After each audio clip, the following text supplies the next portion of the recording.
this title is very, like, intriguing, but how did we get to it? And maybe just quickly, like, we had this, like, these were the constraints. Yeah. We had a couple days to write a talk. We've met in person once.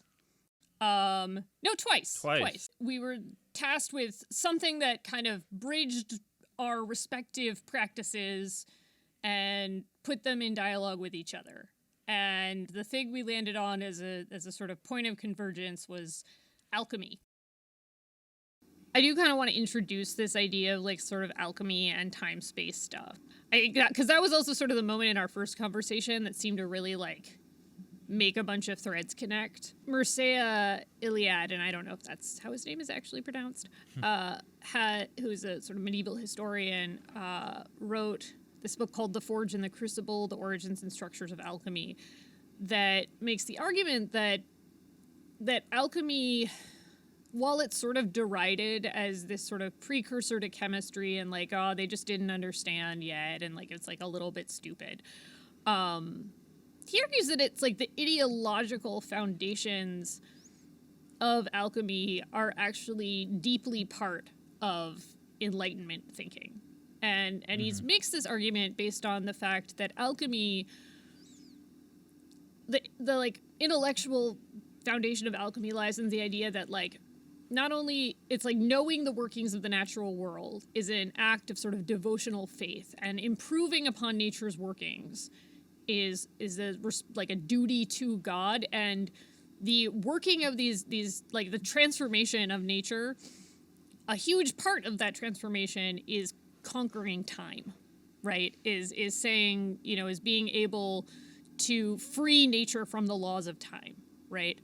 And the freeing of nature and time, I mean, that is the foundation of a lot of modernity, right? Like the annihilation of time and space is the watchword of most of, you know, the history of industrialization, right? The railroads, automobiles, radio, television, computation, and the internet, they're all these sort of space-time annihilators, right?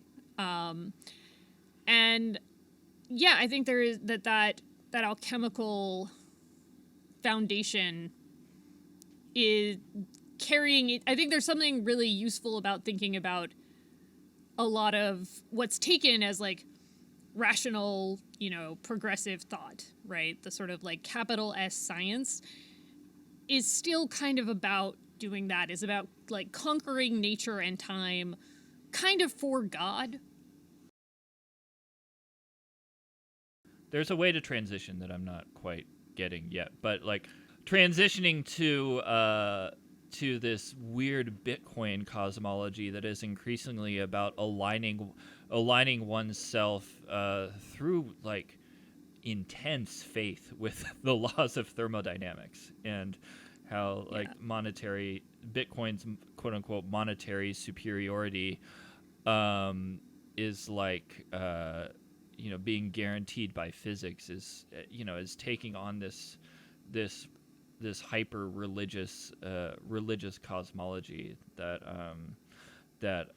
is increasingly tied to the belief that the laws of thermodynamics instill a sort of certainty onto system that can't be touched or interfered with by humans. What I think is really interesting about that, though, is, like, energy humanists have shown, like Kara Daggett's work in particular, that the rise of thermodynamic science in the 1800s was, like, super like bound up with religious thinking, and the laws of thermodynamics were invented and brought about by largely by a group of Scottish Presbyterians who were trying to think about why all of this energy and heat was being lost through these new coal-fired heat engines, and how to sort of square this idea of energy loss and energy dissipation with God, because it was new. Like, you know, it had been thought before that energy was preserved and that was the way that God wanted it, but all of a sudden there was this discovery that no, maybe energy is not preserved, maybe it dissipates. And so the laws of thermodynamics were sort of sculpted to be aligned with religious thinking, and then thermodynamics blew out into this like huge cosmology and was abstracted into all sorts of other different realms, into statistical mechanics and other forms of mathematics, and it became sort of this science of probability, and really is the science of uncertainty. And so it's really interesting that the Bitcoin and proof of work mining cosmology is aligning itself and aligning its security and certainty with the laws of thermodynamics, because the laws of thermodynamics are, and especially the concept of entropy and energy dissipation itself, like these things are profoundly uncertain, and have changed dramatically through different contexts in a variety of ways throughout time. So it's just I find it interesting the way that it's being used here. I know you don't like to talk about money when talking about Bitcoin. I understand why. But also there is a thread here, which is the thing that's most remembered about alchemy, the shorthanding of it that most people kind of think of is alchemy, like they were trying to turn lead into gold, right? And that was in fact a thing. People really wanted to figure out how to and there was an assumption that we can transmute metals into other metals, right? And gold is a very weird metal, because humans have this long history of valuing it for no reason. Erica Schoenberger has described it as sort of having a splendid uselessness. And it takes a lot of effort, and it's really materially destructive to mine and refine gold. And she argues that the fact that we do it anyway, the fact that people were allocating resources and ordering people to do this unbelievably destructive thing solely so they could have the shiny thing was itself the show of force, right? Was itself the illustration of power. Like the fact that this thing, it's like you're not even doing anything with it. And so there is something to me about the transmutation of proof of work into like speculative commodity, and insisting on its value kind of simply coming from the fact that it was hard, or that it was like somehow like thermodynamically correct. Yeah. That is really compelling to me insofar as it means that like we could maybe actually talk about like what money actually is. Yeah. Yeah. Right? Absolutely. And like I really like that the way you talked about gold and the force that is needed to mine and refine it being being a show of power, because that's exactly how folks in the Bitcoin realm view proof of work mining. Is like that from the outside there is this dominant critique of the energy use and the profound waste that's happening in terms of Bitcoin's carbon footprint and its e-waste footprint and whatever. But like within this community of proof of work evangelists, the waste is the point. Like that's the point. The point is to waste all of this stuff. The waste is that show of force. And there's this one guy, what's his name? Jason Lowry. He's like a kid, a student at MIT, who's also in the Space Force, and he's been gaining popularity in Bitcoin circles because he has this theory that Bitcoin will not only be the future of money, but will also be the future of national defense. and that wars will be that it can end all war, because a nation's show of force will be secured on the blockchain through proof of work, and the nation that can waste the most energy is going to be the most powerful nation. And so Bitcoin, in this way, according to him, acts as a nuclear deterrent of sorts, and a deterrent against violence, and that there will be no more need for violence because nation states will just fight each other on the blockchain through proof of work algorithms. Your face. It's wow. Wow.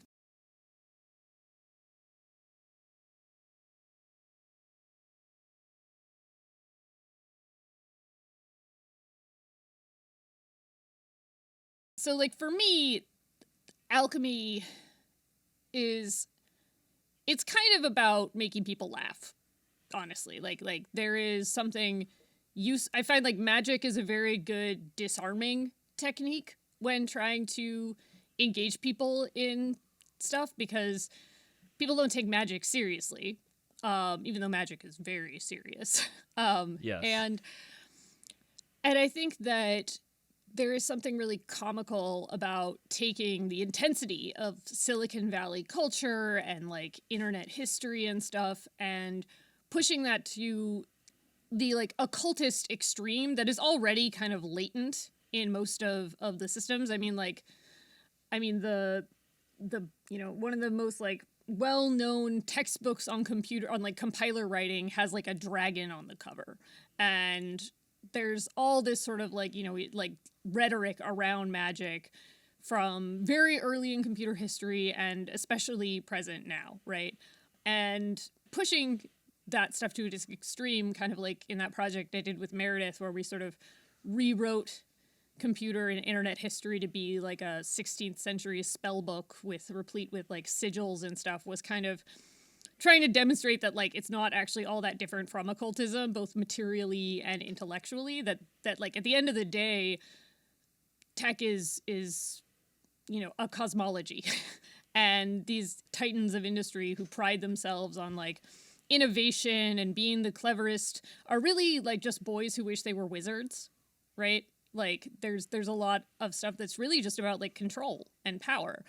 And magic is a really good, I've found it's like a useful way to talk to people about power who would otherwise find that too political, because again, it's a disarming tactic. I come at it from a completely different vantage point, but but both of our approaches converge in really interesting ways. Because for me, the alchemy framing has less to do with occultism specifically, although it does have to do with occultism and like narratives and cosmologies and all of that stuff. But I came at it from a perspective with like this need to complicate the concept of extraction, which I think is sort of an overused verb when we're talking about the internet. There are all these myriad processes, infrastructures, and industries that are involved in whatever we think the digital is, and these include both like material manufacturing and as well as like app production and all of the narratives that go into like propping the digital up, and like a lot of critiques of these processes are often framed in terms of extraction. So we have like concepts like data mining, surveillance capitalism, data colonialism, etc. Like all of these rely sort of on this framing of data as a discrete resource that is extractable. And we all know this tired refrain from like 2012 that data is the new oil, but like no, it's not really. Cy Taffel has this like great new paper in New Media and Society where he uses this metaphor as an opportunity to trace these very material threads between data and oil, and to show how data isn't really the new oil. data has always been oil. Yeah, like exactly. There is no computer without petrochemical. There is no computer without oil. Like, digital computation as we know it demands fossil fuels. Exactly. And I think that the like all of a sudden, like, oh, it's new, there's extraction happening, is, I mean, I don't necessarily want to, say that people are like naive for not having seen that as part of the whole thing all along, so much as I think it's interesting how effectively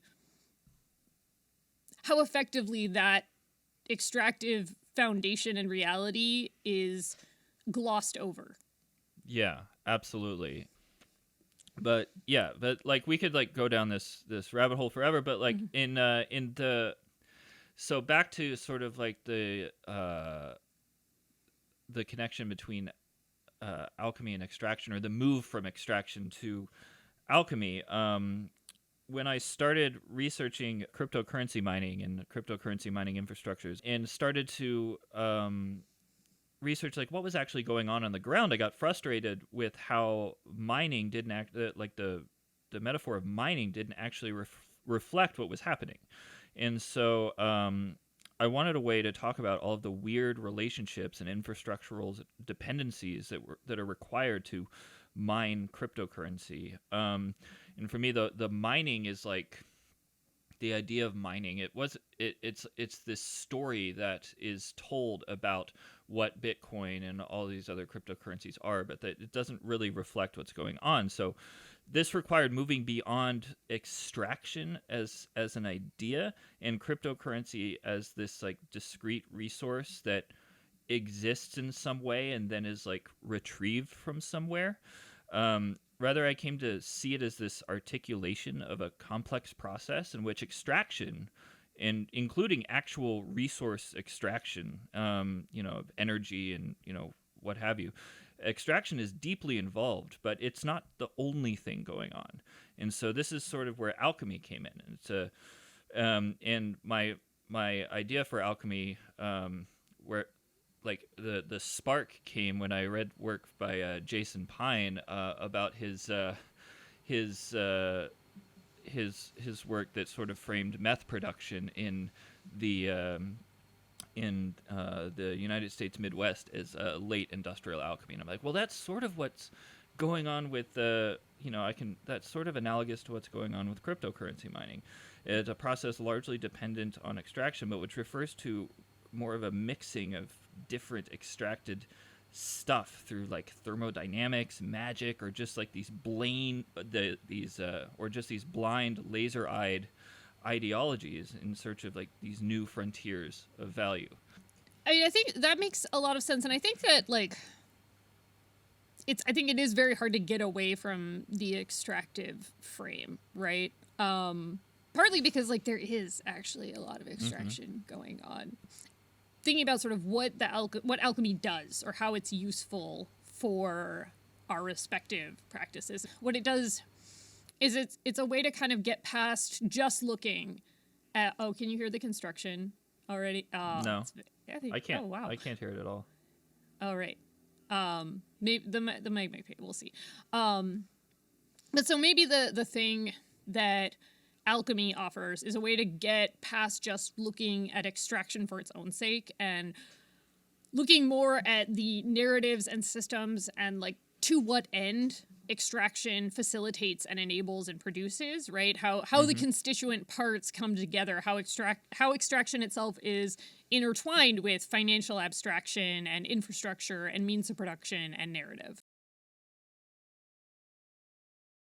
I find that it's really hard to get people to think about rocks as something other than a resource, in part because it is much harder to anthropomorphize or ascribe agency to rocks, right? Like trees and mushrooms and like animals, like those, it's like then you can like those are the so-called more than human life, right? Those are the creatures with which like humans have to learn to like make kin. But like a rock will not like love you back, or it will not express anything, right? Like, and rocks and minerals are like instrumental to life, but are not by the strict scientific definitions generally used alive in any meaningful sense. And I find this frustrating, not because I think people need to treat rocks like they're alive exactly, but because I think that there's the challenge of trying to kind of not think about like how this rock is useful to me, the human, partly kind of comes down to like the value of letting a rock be, right? Mm-hmm. This was sort of one of the things with that project with where I ground that iPhone into dust and turned it into a crystal ball. Like, I really just wanted people to look at the material of the phone differently. Like, I wanted people to like look at a phone and not just see the phone, but see something geologic and almost like cosmic that maybe wasn't a comment on, like, here's this crisis that's happening right now that you have to have feelings about, or here's this like, makes you think, like, isn't it novel sort of moment, but just really like what is like there's this incredibly like geologically complex and deeply intimate artifact that millions of people carry with them every day, that they have like a lot of sentiment attached to, and thinking about like that same amount of sentiment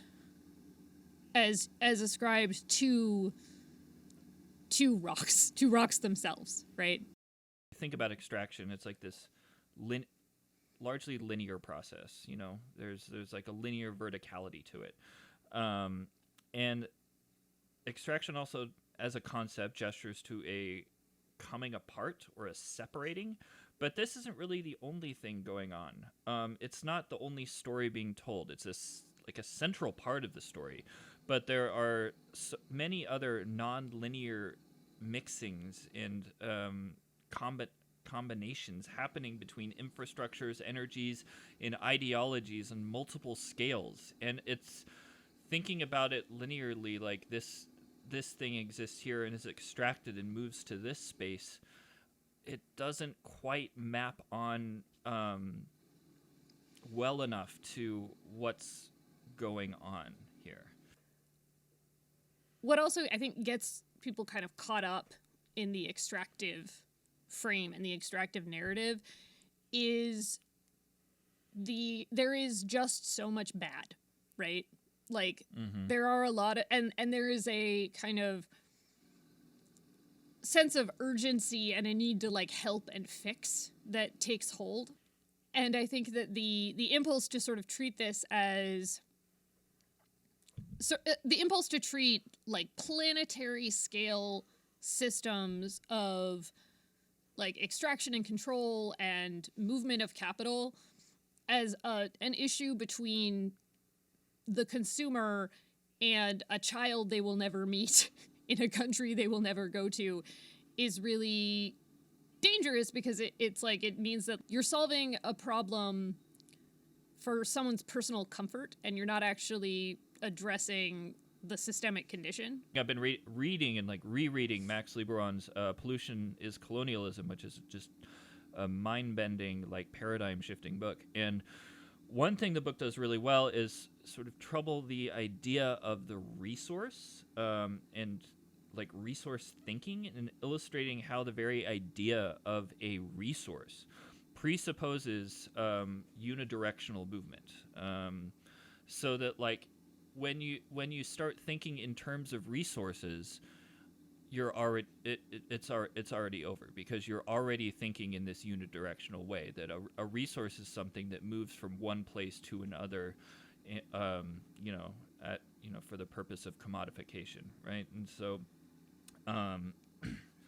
so thinking against the idea of resources sort of unlocks maybe this nonlinear feedback loop of like ideology, extraction, energy, infrastructure, data, and they all sort of like fold back in on each other in weird and complex ways that are not really that linear. Yeah, at the end of the day, the resourceness of a resource, like, that's never like, it's never questioned that like we have to get to like the resource has to be utilized for this particular thing. The particular future that's like necessitated is really taken for granted. Yeah, absolutely. And so like this is sort of the crux of the work that I'm doing in Greenland, which the dissertation that I'm writing is focused on cryptocurrency mining in Iceland and rare earth mineral mining in Greenland. And these two spaces don't really map onto each other in a direct linear like supply chainy type of way, but they co-produce each other in really interesting and complex ways.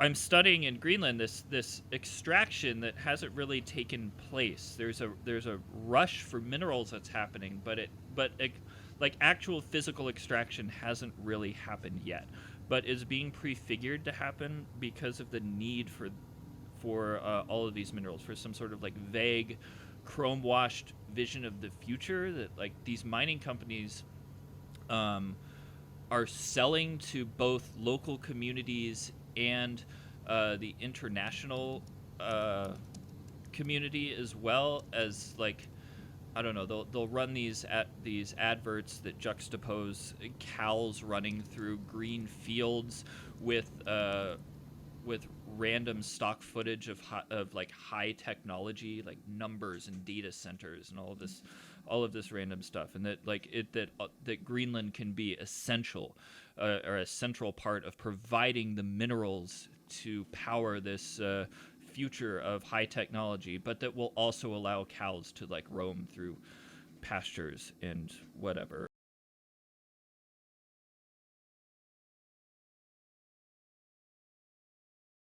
Kvenefjeld will make the world greener and provide hundreds of jobs and billions in taxes.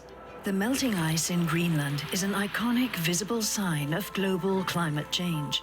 A vital part of the global solution is also found in Greenland. Electric vehicles and wind turbines can reduce climate change. However, they rely on so-called rare earth metals. Kvenefjeld contains the world's largest deposit of rare earth metals. The resources will boost Greenland's economy. Kvenefjeld can secure tax revenues of 1.5 billion kroner a year for decades and create more than 900 jobs. All necessary measures will be taken to protect the environment and the people living and working there. Kvenefjeld will make the world greener.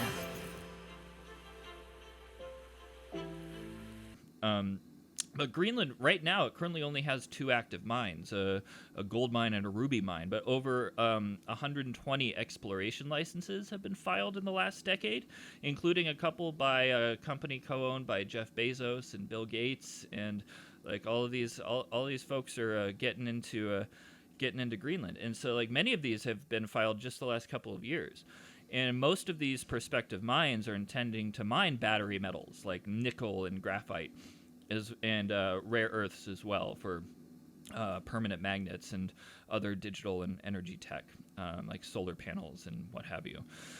In a town I focus on, Narsok in the South Greenland has been awaiting this impending rare earth mine for like 15 years, but it's always already just on the horizon. And so it's a space that has been defined for a long time, both locally and internationally, by extraction. But it's a place where literally no extraction is going on. So it's all about the building of this narrative and cosmology. So like a narrative is being built, a space is being carved out for extraction to occupy. The future, but this future has been seriously challenged this year, as the controversy of this one particular rare earth mine near Narsok, which was intending to mine rare earths as well as uranium. There has been serious activism against it, and the controversy called a snap election, and the new government has been working to cancel the project. And I think they're going to succeed. But uncertainty still remains, and it seems like it'll remain for some time. Like the mining companies sort of reorganizing and trying different tactics. And when I was in NARSOC, I started thinking about this as a sort of like shadow extraction in a way, as the mine felt like this omnipresent yet oddly absent force. Like the most visible buildings in the town say Greenland Minerals on them, but like nobody works there. There's like one person who works there. Currently. And so it's like a sort of narrative ghost haunting the town. And mines are often thought of as the beginning of something, you know, like we're talking about this linear framing. So like, you know, resource moving from the ground to commodity and so on. But this ghost mine in NARSOC feels more like the end of something, beginning again, like this small sort of nodule in this vast sort of like volumetric nonlinear matrix of future production. And so that's almost but not quite yet extraction. And so like I see this space as very sort of I don't know, infected is the wrong word, but there's a lot of magical thinking going on here, trying to build this space as a place where these minerals will eventually come from. And that the extraction will benefit everybody somehow, which you know, based on like the entire history of mining, it's like I'm trying to name like one time that people mined and it was like everyone was happy and nothing bad came out of it. Yeah, like, well, especially Greenland too has a history of forcibly moving people around. Like the Danish government has a history of saying, oh, we need this space for like a coal mine or a cryolite mine or something, so all you people here, you're just going to go move this way. Or like when the Americans built the Thule Air Base in the 50s, the Danish government forced a town to close down and move, just, you know. So like there's a long history in Greenland of settlements being forcibly relocated, and that's definitely a fear of what could happen in NARSOC. I find a lot of narratives of extraction, contemporary and historical, when it's framed as sort of like, how did people get the minerals they needed to build the future? Like, there is this weird removal of friction in a lot of those stories. Like, I've been looking a lot at World War II era critical mineral stuff, which was largely sort of needing minerals to build like warships and make bullets and stuff like that. But like all of these books of sort of like the history of strategic minerals, like there are never strikes. Like somehow we're sourcing minerals from like, you know, 53 different countries around the world and, you know, basically taking all of Bolivia's tin, and there are no mentions of labor strike. Like there's no conflicts with miners. Like miners, it's like, oh, we just did this and nothing else happened. Which, I mean, in the history of Bolivia, that's like absurd, right? Yeah. And there were like massacres of miners during World War II in Bolivia, and that stuff contributed to the 1952 revolution. And I think, yeah, that's part, I think, of the like alchemical kind of result is this like transmutation of these incredibly messy processes that have a lot of harm and have a lot of conflict and people don't agree with, like, and turning it into something that just happened, right? There's kind of like a flattening of all the contingencies, and I think one of the things that's really exciting about the what's happening in Greenland right now is that there has been a statement like, no, this doesn't need to happen. This isn't inevitable. And even though that's still kind of in the air, it's like the fact that it's being challenged and there is like a record of the statement like, no, we don't necessarily want this, I think is really important. Yeah, absolutely. And like, I don't know, Greenland is often painted by, folks outside of Greenland as as either an empty space or increasingly, with no people. And actually, there are 57,000 people that live there,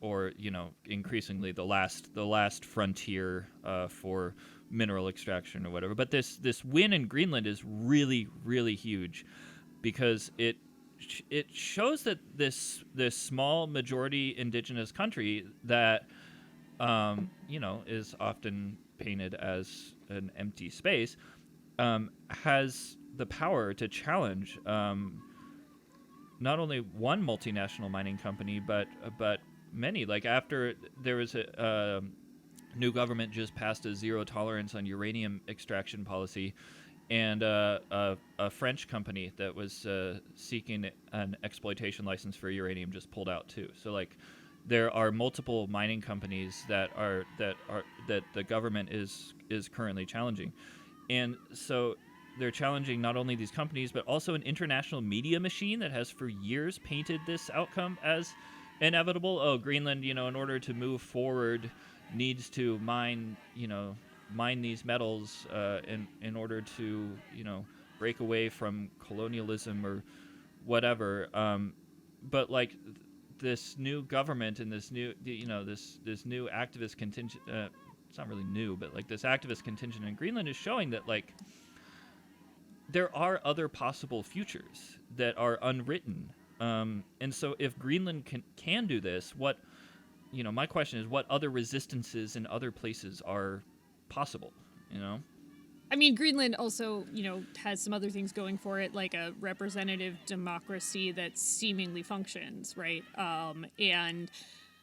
And while, there is a legacy of colonialism and colonial rule, there is seemingly not the same kind of dramatic, like, level of oppression imposed on, I mean, at least if you were comparing how indigenous people in Greenland are treated to indigenous people in Chile, for example. Like, I think that's, I mean, though with Chile, who knows, given the new constitution, and now they have like a cool millennial president who likes memes, like maybe now they won't be so colonial and bad. Fingers crossed. But I think like there's the like ways that colonialism have affected like a lot of these extractive environments have varied, right? And so like, this is sort of like where like all of these visceral inequalities of colonialism come into extra sharp relief. Because political possibilities in a place like Greenland are very different than the DRC. They're very different than Chile. But I think, moving forward, like, finding solidarities through these vastly different terrains could be one way to begin thinking differently about, these things that we call resources, and how they have come to move through the world, and what possibilities exist for future ways of moving them through the world, because obviously the way that we've been doing things is terrible and bad and isn't working anymore. So yeah, I don't know. And so like, I see in back to Greenland, like, there is a movement to like build pan-indigenous or at least pan-Inuit solidarity amongst communities in Greenland, Nunavut, Inuit communities in Russia, through the Inuit Circumpolar Council, as well as other more informal organizing bodies. And so I don't know. I think the future is unwritten, and it's definitely not inevitable.